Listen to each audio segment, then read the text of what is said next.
Donc ça y est, je viens de lire les chapitres 250 à 300 de One Piece. Bon, j'avoue, j'ai eu du mal à me remettre dedans. J'avais un peu lâché l'affaire parce qu'il y avait rien qui me motivait de ouf. Donc on était à l'arc de Eneru, donc le dieu, où son fruit c'était par rapport à la foudre, bah sans déconner, parce que de toute façon, dieu ça vient de Zeus, donc celui qui est connu pour la foudre. Donc je vais avoir pas mal de scans là à montrer qui m'ont intéressé, mais tu vois c'est bizarre, c'est pas comme Game of Thrones où on se dit ah lui il peut crever du scan à l'autre, ou même Kingdom quoi, des trucs sales avec Kanki, mais on sait toujours que Luffy va s'en sortir et ses amis. Donc bah là je vais passer les scans.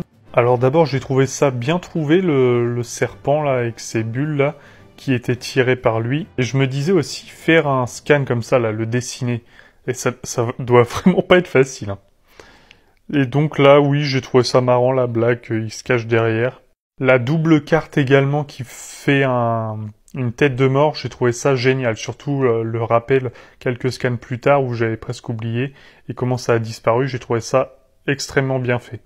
Et là aussi une petite technique par rapport à l'écrivain pour mettre un peu d'ambiance et faire venir pas mal d'ombre et de monde autour du feu. Bah c'est tout simple, il règle ça en je crois la moitié d'une planche et il fait venir des loups. Donc je trouve que pour une technique d'écriture c'est très bien.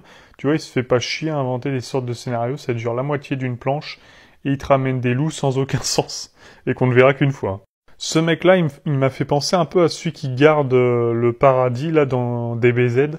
Ça ouais, j'ai trouvé cette phrase incroyable. Eneru sait très bien que les êtres qui éprouvent des remords deviennent encore plus faibles, plus malléables.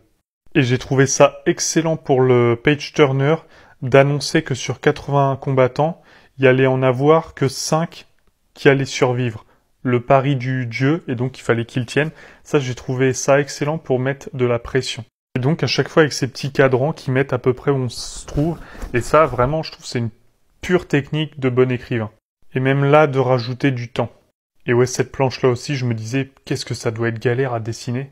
Ça aussi, en tant que mangaka, je trouve ça super bien pensé, plutôt que de faire des dialogues internes, simplement des dessins avec la pensée. Et là, le fait de construire le dôme, j'ai trouvé ça bien de mettre une zone restreinte. Ça annonçait bien qu'ils allaient se taper sur la gueule et encore une bonne technique d'écrivain. En fait, je crois que j'admire plus l'écrivain, le mangaka, que l'œuvre elle-même.